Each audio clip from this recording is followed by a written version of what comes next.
આજ તો આપણી દુકાનમાં જેવી એન્ટ્રી થઈ એટલે વેચાઈ ગયા આપણી દુકાનમાં હો સમોસા.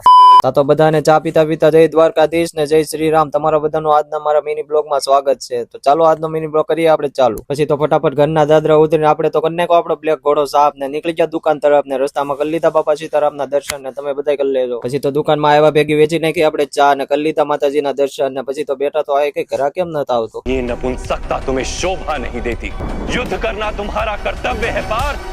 शस्त्र उठाओ. પછી તો દ્વારકાધીશે કીધું એટલે આપડા કાગળનું શસ્ત્ર ઉપાડીને આપણે બનાવવા મળ્યા ચા અને વેચવા મળ્યા ચા ફૂલ બાકાજી કી બોલાવતા. પછી તો દ્વારકાધીશે કીધું છે પાઠ શસ્ત્ર ઉઠાવ તો આપણે તો આપણો સાનો કપ ઉપાડીને વેચવા મળ્યા ફૂલ બાકાજી કી બોલાવતા ચા ને. પછી તો ચા વેચતા વેચતા આપણી દુકાને થવા મળી સમોસાના ઘરાકોની લાઈન. પછી તો આપણે ઘડીકમાં વેચી નાખો સમોસા ને ગળદી થઈ ગઈ ફૂલ બાકાજી કી બોલાવતા. સમોસા વેચીને પછી તો ભરી લીધો આપણે આપણા મશીનમાં પાણી ને પછી તો 12 વાગે થઈ ગયો ગાયત્રીમાં જમવાનો ટાઈમ ને આપણે જમીન ઉભા થયા તો પછી આપણી દુકાને આવી ગયા ભાવેશભાઈ સિંગ ને ડાળિયા લે. સિંગ ને ડાળિયા ખાતા ખાતા વાગી ગયા હતા 2 ને પછી તો આપણે આદુ વાળી ફર્સ્ટ ક્લાસ બની નાખી ચા ને 2 વાગે પીવરાઈ દીધી બાપાને ફર્સ્ટ ક્લાસ આદુ વાળી ચા. પછી તો બપોરે 3 વાગે નખરા કરતા કરતા વાગી ગયા હતા 5 ને આપણી દુકાને આવી ગયા હતા આપણા મિત્રો ને બધાએ કહી દીધું લાઈક ને ફોલો કરતા હતા તમારો બાપલ્યો. પછી તો ચા વેચીને આપણે ધોઈ નાખા દુકાનના ઠામડા ને કરી નાખી દુકાનમાં સાફ સફાઈ ને પછી માતાજીની દીવાબત્તી કરીને બાપાને જય માતાજી કઈ નીકળી ગયા આપણે ઘર બાજુ. તો ફાઇનલી મિત્રો આપણે ઘરે આવી ગયા છે. જો તમને મારો આજનો મિની બ્લોગ સારો લાગ્યો હોય તો લાઈક ને ફોલો કરતા જાજો મારો બાપલ્યો ને જય દ્વારકાધીશ.